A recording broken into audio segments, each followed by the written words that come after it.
से बहुत सारे ऐसे नेताएं हैं जो बार बार मिस्ड कॉल देते रहते हैं। बात को उतना मैं बहुत ज्यादा सीरियसली नहीं लूंगी, क्योंकि मुझे पता है कि कभी इधर कभी उधर जाने की एक जो उनकी मंशा थी वो हम लोग बोल दे रहे। किसी भी सूरत पे 2025 में सीएम की कैंडिडेट या फिर सीएम की कुर्सी नहीं मिलने वाली है।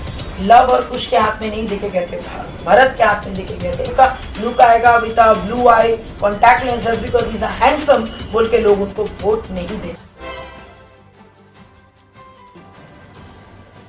नमस्कार, देख रहे हैं आप सभी पोस्ट लाइव और मैं हूं आपके साथ पूजा शर्मा।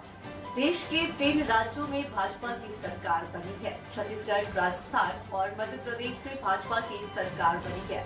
अब इस पर देश के प्रधानमंत्री नरेंद्र मोदी को सभी राजनीतिक पार्टियों की ओर से बधाई दी जा रही है और ऐसे में हम पहुंच गए हैं राष्ट्रीय लोक जनशक्ति पार्टी की राष्ट्रीय प्रवक्ता देवयानी मित्रा के पास। वो कैसे बधाई देती हैं और भी कई मुद्दे होंगे जिस पर हम आज चर्चा करेंगे।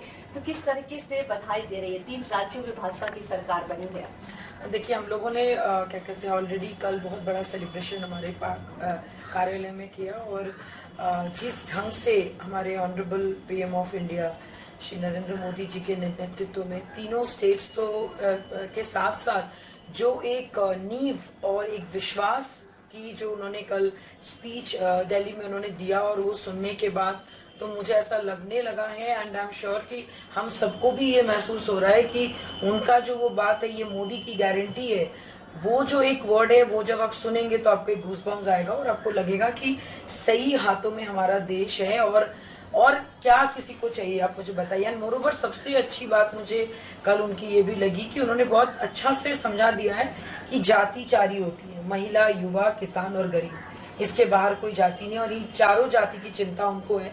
तो कहीं ना कहीं ये जातिवाद और कास्टिज्म से ऊपर उठ के जो उनका सोच है, और मुझे ऐसा लगता है कि आज के युवा, आप लोग भी इसी युवा पीढ़ी के ही हैं, you people are also young India, और मुझे लगता है कि हम सबको कोई फर्क नहीं पड़ता है कि आप कौन से जाति से आते हो। हमें सिर्फ फर्क पड़ता है कि देश में क्या चल रहा है, देश में कितना डेवलपमेंट हो रहा है हम लोगों की, चाहे वो खेल कूद में हो, स्वास्थ्य में हो या फिर इकोनॉमिकली हो, हम लोग कहाँ स्टैंड कर रहे हैं। तो उनका मैंने लीडरशिप के आसपास मुझे तो नहीं लगता है कि इतने बड़े विजनरी लीडर को थैंक यू बोलना और एक दिल से उनके लिए एक सम्मान और एक प्यार और एक ये निकलता है कि सर आप बस गुड हेल्थ रहिए, आपका स्वास्थ्य अच्छा रहे और आपके नेतृत्व में अगला 5 या 10 या जितने साल संभव हो आप पीएम बने रहें, ताकि युवा पीढ़ी, महिला, गरीब और किसान ये सब सिर्फ आपको देख के आगे बढ़े।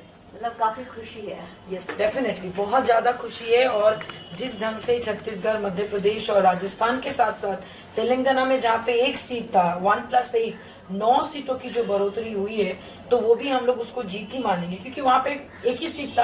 आप सोचिए 1 से 8, 1+8, तो कहीं ना कहीं मुझे लगता है अगर वहाँ पे और भी टिकटें दी जाएंगी तो मुझे लगता है कि तेलंगाना भी दूर नहीं रहेंगे मोदी जी के ये हुंकार से, क्योंकि वो मोदी जी की गारंटी है। जो मैनिफेस्टो जारी किया गया चुनाव के वक्त में, ऐसा तो नहीं कि सिर्फ चुनावी वादे ही रह जाएंगे या फिर इस पर काम भी होगा? नहीं, मुझे ऐसा नहीं लगता है। मोरोवर हम लोग लास्ट 1 ईयर बोली या 5 साल से, चाहे वो विदेश हो, देश में हो, आप किसी से भी पूछ लीजिए, बच्चे से भी पूछ लीजिए, मैंने कहीं ना कहीं नेशन का प्राउड बोलिए, हमारा स्वाभिमान बोलिए, हमारे पीएम।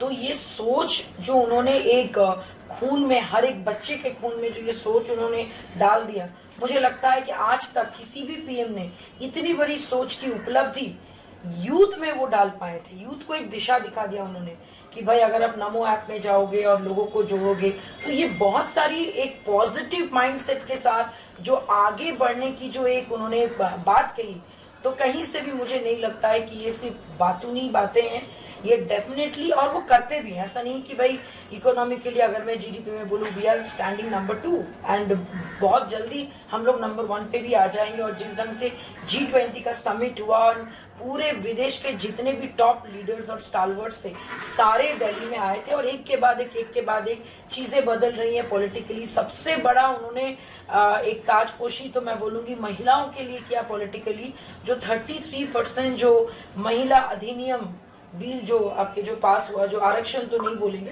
दैट इज अधिनियम, विधायक बिल जो पास किया, दैट वाज अमेजिंग। इससे क्या होगा, बहुत सारी ऐसी महिलाएं जो पॉलिटिकल बैकग्राउंड से नहीं है बट दे हैव ट्रेमेंडस लीडरशिप, उसको लेके वो एक नई दिशा देश में हर एक कोने में दिखा सकते हैं।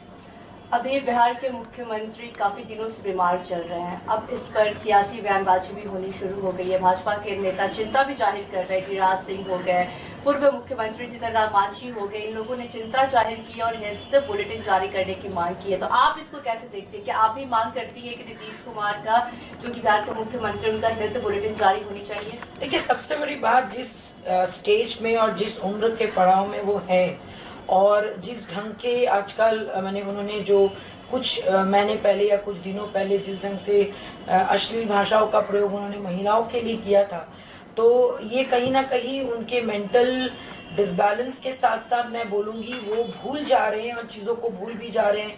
कभी किसी के मत मान लीजिए कहीं पे जा रहे कुछ और बात कर दे रहे, अशोक चौधरी जी के पिताजी के आपके वहाँ पे गए तो उन्हीं के ऊपर फूल डाल देना, ये बहुत सारी चीज़ें जो एज रिलेटेड बहुत सारे ऐसे इश्यूज होते हैं। मुझे लगता है एज अ सीएम अभी, और वो फिजिकली फिट नहीं है और मेंटली भी फिट नहीं है, क्योंकि अगर वो मेंटली और फिजिकली फिट होते तो वो कभी भी एक ही अश्लील भाषा का प्रयोग बार बार नहीं करते। तो हेल्थ बुलेटिन जारी करना चाहिए। कहीं ना कहीं बीजेपी की प्रचंड जीत का भी एक झटका उनको लगा है कि अब इंडिया अलायंस जो सो कॉल्ड, ये लोग बहुत सारे दावे कर रहे थे, ये कर देंगे वो कर देंगे, बार बार एक ही कर्नाटका अभी तेलंगाना दिखा के वो सोच रहे थे कि भाई पीएम कैंडिडेट हमारे सीएम होंगे, और सीएम का देखिए हेल्थ ही उनको सपोर्ट नहीं कर रहा है। तो अभी उनको रिटायरमेंट ले लेना चाहिए। आप देखिएगा सचिन तेंदुलकर का सम्मान आज भी लोग करते, क्योंकि उन्होंने करियर के पीक में जाके उन्होंने रिटायरमेंट लिया, सम्मान के साथ वो छोड़े। आप देखिए एमएस धोनी को भी, I am giving an example जिनको देख के हम लोग आगे बढ़ते। तो same goes with honourable CM, क्योंकि वो कार्यकाल खत्म होने से पहले ही उन्होंने इस ढंग से अपनी एक जो गरिमा थी उन्होंने अपने हाथ से खत्म किया। तो अभी बस ओनली सिंपैथी है उनके लिए कि उनकी तबीयत ठीक नहीं है, तो डेफिनेटली हेल्थ बुलेटिन जारी करना चाहिए।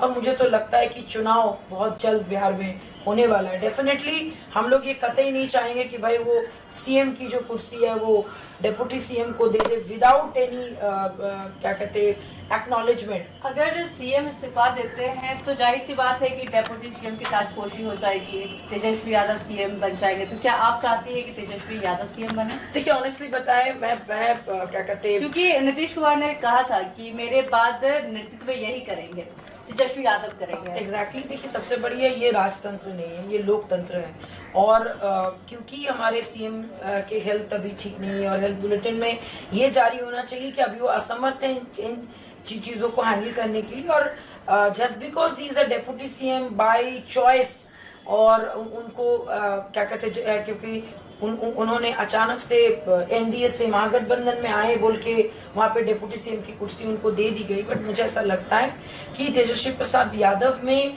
विश्वास तो लोगों को बहुत था, लेकिन अनफॉर्चुनेटली जिस ढंग से उन्होंने गलत चीजों में हमारे ऑनरेबल सीएम का सपोर्ट किया, तो कहीं ना कहीं मुझे लगता है कि जस्ट बिकॉज अब लालू जी के बेटे हो, जस्ट बिकॉज आप अपने एक मैंने आपके पीढ़ी दर पीढ़ी सीएम बनते जा रहे, उस वजह से आपको कुर्सी नहीं मिलनी चाहिए। चुनाव होने चाहिए।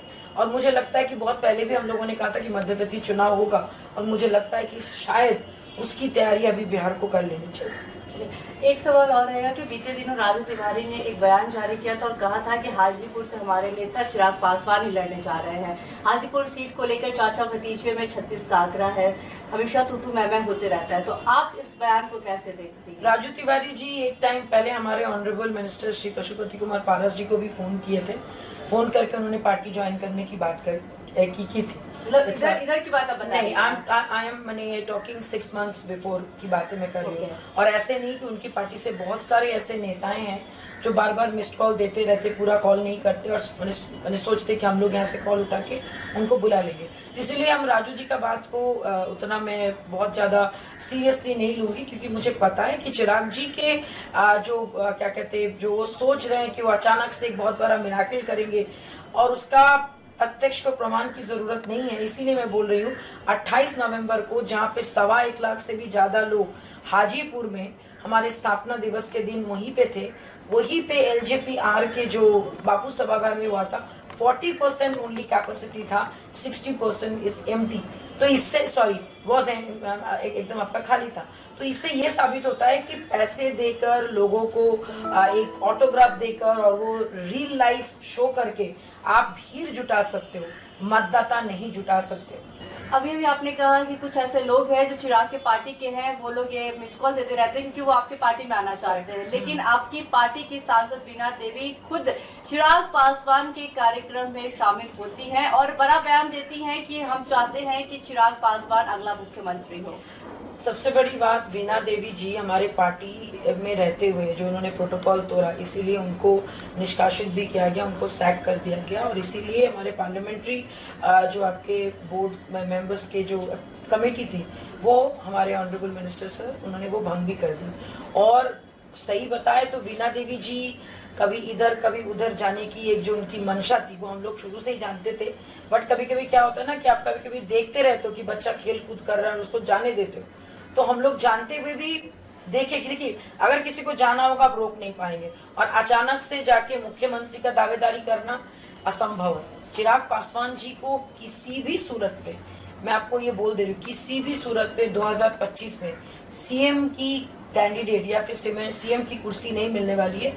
बात बहुत सिंपल है, वो बातें ज्यादा करते हैं, काम करते। सिंगापुर में जाके डंका बजाने से, 2-4 अंग्रेजी में बातें करने से और ये दिखाने से युवा नेता हूं मैं, ये सब बोलने से, मोदी जी का गले मिलना को एक फोटो को वायरल करके प्रोपागेंडा से you can I wash few people, but आप जो मतदाता जो आपके लोग हैं वो इस बात को नहीं मानेगा। और उसका सबूत है जम्मू में जो जनता उनके बारे में बात करती है, जम्मू में जाके उनकी सच्चाई देखिएगा तो चिराग जी की असलियत आप लोगों को पता चले। लेकिन चिराग जी तो एकदम कह रहे हैं कि सिर्फ हाजीपुर सीट से ही चुनाव लड़ेंगे। पहले बात हो रही थी कि अपनी मम्मी को लड़वाएंगे, लेकिन अब उनकी माताश्री नहीं लड़ रही हैं, अब वो खुद ही लड़ने की बात हो रही है उनकी, क्योंकि वो भाग रहे हैं, जम्मू से भाग रहे हैं। आपको एक घर मिला है, सेंट्रल से घर मिला है कि भाई आप इस जगह के सांसद हो, आप अपना घर छोड़ के आप पड़ोसी के घर में जाके डाका डालोगे तो क्या लगता है वो सही है? That means you are incapable of completing your house, you are incapable. आप जिस जगह के सांसद हो उस जगह को बेटर बनाने के लिए आप बिल्कुल भी केपेबल नहीं हो, इसीलिए आप भाग के वही जगह जाना चाहते हो जहां पे ऑलरेडी दबदबा, रमरमा, कार्य, सारा चीज 46 ईयर्स से ज्यादा एक्सपीरियंस स्वर्गीय श्री रामविलास पासवान जी के साथ कंधे से कंधे मिला के काम करने वाले उनके भाई लक्ष्मण ने साथ दिया था। और राम जब अयोध्या छोड़ के गए थे, लव और कुश के हाथ में नहीं देके गए थे, भरत के हाथ में देके गए थे। दुनिया कितना भी बोल ले कि भाई उत्तराधिकारी बेटा ही होता है। चिराग भी ये कह रहे हैं कि उत्तराधिकारी वही है, उत्तराधिकारी मातृभूमि है, वो छोड़ नहीं सकते हैं। पिता की मातृभूमि तो पूरा भारत था, पिता की मातृभूमि तो पूरा बिहार था। Just because he don't want to work in Jammu बोल के वो ये उनको चाहिए कि भाई हाजीपुर बनी बनाई एक पकवान को आपको ऊपर ऊपर से साफ करना है, वही एंड में वो करना चाहते, लेकिन ये पॉसिबल नहीं है।